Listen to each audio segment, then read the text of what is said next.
When the mercury is climbing, what better way to beat the heat than to cool down in some fresh water? When I get nice and toasty, I like to cool off and take a little dip in the river.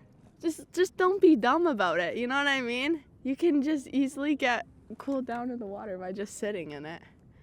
But experts say people need to be cautious. In less than a week, 3 people have died in provincial waterways. A 61-year-old man was located dead after his idling boat was found in Peter Pond Lake. A paddleboarder also went missing and was later found dead in Lake Diefenbaker.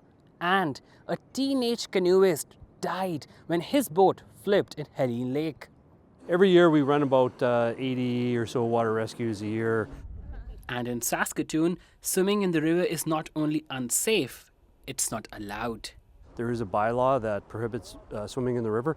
Make sure you understand the current of the river, where it's going. The river bottom does change over time, so be aware around that. Like there's a nice sandbar out there right now, and that sandbar could be gone in a day or two. So just be really careful when you're out in the river. She's got 2 very large props on the back end, and we just want water going through that.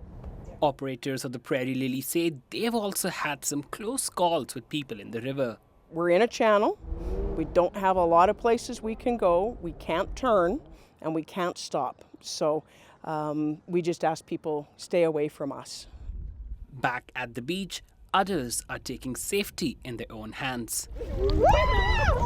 Emily Palmer and her friends say there's never really a need to go far out in the river. And I like the idea of always being with a buddy. You should always have a buddy there in case something is happening, because then, they're there to call for help. Life jackets, floaties. I've got a little floaty thing there with me to take. And just kind of knowing your limit of what you feel comfortable with. Dylan Larson says even though he's an avid swimmer, he still stays close to the beach. There is current, so you got to know the depth too. It can drop off pretty quick in the river system, so just got to be careful. Know where you're going. Stay safe. Pratish Dayal, CBC News, Saskatoon.